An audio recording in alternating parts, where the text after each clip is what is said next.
17 दिसंबर 2018 को राजस्थान में कांग्रेस की सरकार बनी और उस दौरान मुख्यमंत्री अशोक गहलोत ने शपथ ली।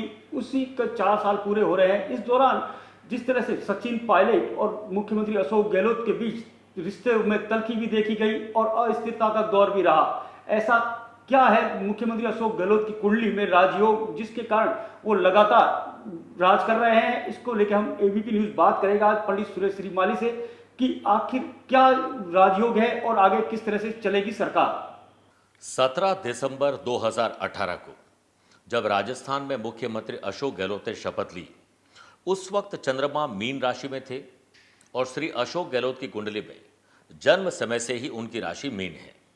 मीन का मतलब है मछली और उसके जो कारक ग्रह या जो लॉर्ड माने जाते हैं वो है देवताओं के गुरु बृहस्पति। गुरु एक पद प्राप्त करते हैं। उसी प्रकार से राजनीति में धुरंधर भी माने जाते हैं अशोक गहलोत, और कुछ लोग इन्हें जादूगर भी कहते हैं। देवताओं के गुरु बृहस्पति का गज केसरी योग चंद्रमा के साथ, वो भी कर्म स्थान में अशोक गहलोत की कुंडली में लगातार उन्हें सत्ता पर काबिज रखता है, क्योंकि गज का मतलब है हाथी और केसरी का मतलब मुकुट। इसके अलावा राहु और शनि, इनका षडाष्टक दोष अशोक गहलोत की कुंडली में होने की वजह से वो राजनीति के धुरंधर और माहिर खिलाड़ी माने जाते हैं। कई बार ऐसा देखने में आया कि सचिन पायलट अब मुख्यमंत्री बन जाएंगे और दिल्ली में सरकार में या फिर एक उच्च पद कांग्रेस उन्हें दे सकती है। और राजस्थान में जहां पर सचिन पायलट ने बहुत मेहनत करके काफ़ी सीटें भी हासिल की थी, आखिर उन्हें हासिल क्या हुआ? यानी अशोक गहलोत की 2 बार इसमें जीत हो चुकी है। इसके पीछे सबसे बड़ा कारण है कि राजनीति के धुरंधर माने जाने वाले शनि, वो 4th हाउस जो कि पब्लिक का घर है, पब्लिक इमेज और कांग्रेस के प्रति आस्था, और राहु का शनि के साथ षडाष्टक दोष इन्हें ऐसी बुद्धि देता है, क्योंकि राज करने के लिए जो नीति अपनाई जाए उसे ही राजनीति कहते हैं। ये नीति बनाने का काम राहु और शनि ही करते हैं। जिस वक्त 2018 में शपथ ग्रहण हुआ था, उस वक्त बुध की दशा में शुक्र का अंतर चल रहा था, जो कि बुध और शुक्र द्विद्वादश दोष बनाता है। इस कारण अशोक गहलोत के मन में नहीं, लेकिन दूसरे लोगों के और पार्टियों के मन में यह था कि यह सरकार पूरी चल नहीं पाएगी और सचिन पायलट बागी बन जाएंगे और अपने विधायकों के साथ वह इस सरकार को रोक देंगे आगे बढ़ने से, और इसका फायदा बीजेपी को मिल सकता था। लेकिन ऐसा कुछ नहीं हुआ। कारण सचिन पायलट की कुंडली के अंदर अष्टम स्थान में गुरु चंद्रमा का राजयोग, जो कि अशोक गहलोत की कुंडली में भी सेम राजयोग है, परंतु वो कर्म स्थान में है। दूसरी बात, सूर्य और शनि का योग कर्म स्थान में बनता है, जो सचिन पायलट को बार बार ऐसा लगता है कि उन्हें सत्ता मिल जाएगी, लेकिन फिर भी मिलती नहीं है। इसके पीछे सबसे बड़ा कारण है सूर्य और शनि की युति। इसके अलावा अगर वर्तमान परिस्थिति की हम बात करें तो देवताओं के गुरु बृहस्पति 24 नवंबर 2022 को मार्गी हो रहे हैं, जो कि अशोक गहलोत के लिए श्रेष्ठ काम करेंगे।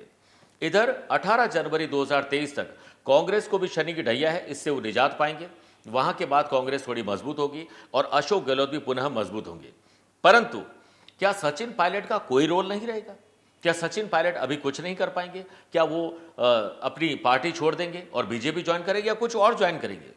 इसके बारे में बहुत सारे लोग अपने अपने हिसाब से कयास लगाते हैं, और सचिन पायलट तुरुप का इक्का साबित होंगे, क्योंकि इनकी कुंडली में शनि और राहु की अंतरदशा चल रही है और वर्तमान में शनि और राहु का द्विद्वादश संबंध है। परंतु 21 अप्रैल 2023 के बाद सचिन पायलट कुछ बड़ा उलटफेर करेंगे, जिससे उनकी राजनीतिक छवि भी थोड़ी सुधरेगी और उस वक्त अशोक गहलोत की मुश्किलें थोड़ी बढ़ जाएगी। इसके बाद प्रबल राजयोग, इनकी कुंडली में सेवक का जो पद है वो 12 जुलाई 2022 से 17 जनवरी 2023 तक बहुत कमजोर है। यानी बार बार ऐसा लगता है कि सचिन पायलट कुछ प्राप्त कर लेंगे, लेकिन कुछ प्राप्त कर नहीं पाते हैं। जुलाई 2022 में जब राहु में गुरु का अंतर अशोक गहलोत की कुंडली में शुरू होगा, उस वक्त कुछ इस प्रकार के कर्म वो करेंगे जो उनके खिलाफ हो सकता है और सचिन पायलट के पक्ष में हो सकता है। इसके साथ साथ उनकी राजनीतिक छवि धूमिल होना, बीजेपी को इसका लाभ मिलना और बीजेपी की जीत के रास्ते 2023 के अंत में निश्चित होने की संभावनाएं बनाते हैं। लेकिन जो राहु और शनि का षडाष्टक दोष पूर्व में मैंने बताया, कांटे की टक्कर देने के लिए अशोक गहलोत पुरजोर कोशिश करेंगे और उसमें वो कामयाब भी होंगे।